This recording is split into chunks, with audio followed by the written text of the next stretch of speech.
KTN Prime Business starts right now. My name is Peter Wakaba. Now, KCB Bank Group, East Africa's largest lender by assets, has blamed the interest rate cap and a slow business environment in the run-up to the general election in 2017 for the marginal dip in its profitability for that year. In a year which saw provisioning for bad debt jump some 55% to 5.9 billion shillings, up from 3.8 billion shillings in 2016. KCB, which recorded a profit after tax of 19.70 billion, said 2017 presented one of the most challenging years in the recent past as the macroeconomic environment deteriorated across East Africa, weighing down on the financial sector. Profits in Ethiopia a couple of years back, but I think we are not going this year, next year, in this horizon. We are remaining steady in the environment that we operate. And remember, we are today we are top 20 banks in the continent. In fact, last year was extremely impressive for us. We climbed 6 steps. So you expect that the growth will be coming out of the asset book on loans that grew by 10% to 423 billion. Well, moving on, Bitzer, the world's largest independent manufacturer of commercial and industrial refrigeration and air conditioning technologies, is expanding its operations in Africa by adding an authorized service center, or ASC, in Nairobi. The opening of the ASC comes just 14 months after Bitzer established a fully fledged regional office and subsidiary in Kenya. The company is moving to tap into the growing demand for reliable commercial and industrial refrigeration and air conditioning technologies from various sectors, including horticulture, floriculture, retail, supermarket, meat and fish processing, restaurant chains, dairy and catering, among others. Bitzer is the largest independent manufacturer of refrigeration compressors. We are, let's say, located in Kenya with an own office, a representative office based in Nairobi. And we are in the market since many, many years with several thousand of compressors. In order to improve our service and our services to the markets, we have decided to open today this authorized service center together in partnership with Rep Electric. Launching our new division, Rep Electric Compressors. Rep Electric Compressors is a fully equipped and dedicated facility specializing in the repair and overhaul of refrigeration compressors. This is in partnership with Bitzer, who is the OEM manufacturer of the compressors, who provide us with technical support. Well, now to the story that we had mentioned earlier, where 10 Kenyans cumulatively control assets worth more than 500 billion Kenya shillings. This according to a report that highlights the number of the country's ultra-rich.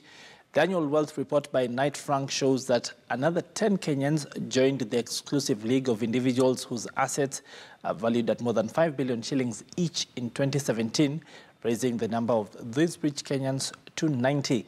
Despite a prolonged electioneering period that reduced credit to the private sector and a crippling drought, 180 new individuals last year joined the exclusive Dollar Millionaire Club and are estimated to be worth more than 500 million shillings each. Only 8% of them are ladies. So you can see 85% of ultra-high net worth individuals have their businesses registered in Nairobi. We can see in Nyanza province, where I used to work, in Migori, only 2.5%. So there's this clear focus on Nairobi in terms of wealth. Now, where does the wealth come from? But retail really driving wealth in Kenya at the moment. Industrial, manufacturing also strong. Financial, a lot of banks. And how have people accumulated that wealth? Well, actually, in Kenya, most people have made it themselves. Most of them are entrepreneurs. Well over half of the ultra-high net worth individuals in Kenya have made their own money. 5% were lucky enough to inherit it, and almost 40% were a mix of inheritance and their own entrepreneurship. Well, to matters startup now, where redeploying efforts to grow innovation is key to increasing the digital transformation that is currently gaining steam right across the country.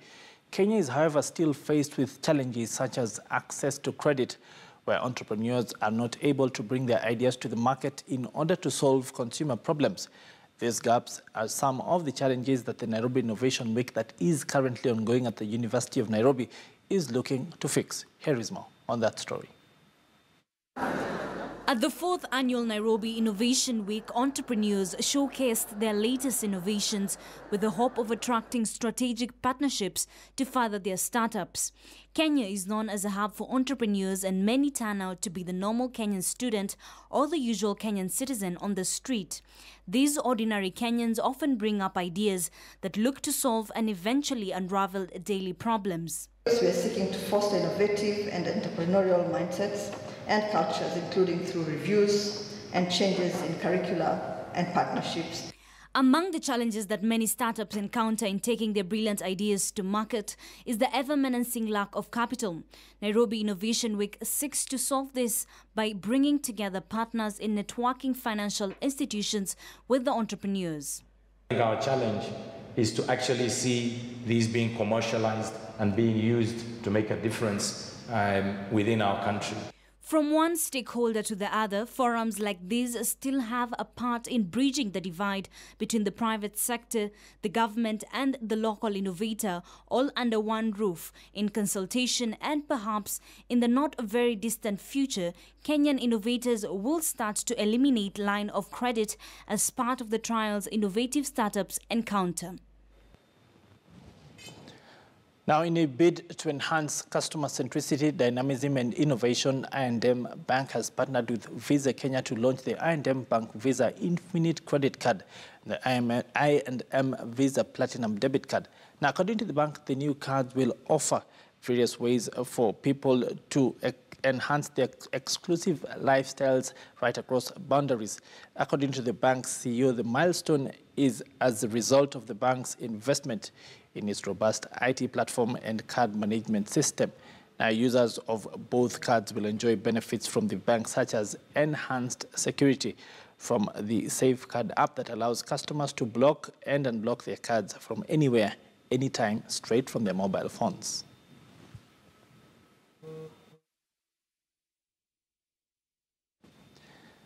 Many Kenyans may remember the talk of spectrum when the country was moving from analog television transmission to digital in the year 2015.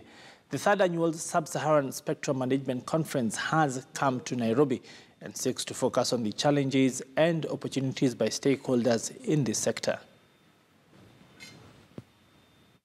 And therefore, in this situation, it's, I think, very comfortable that we have processes like the ones in the ITU, which gather all the community of governments, regulators, operators, manufacturers, all stakeholders of spectrum, meeting together and deciding by consensus on saying this is the way we are going to go.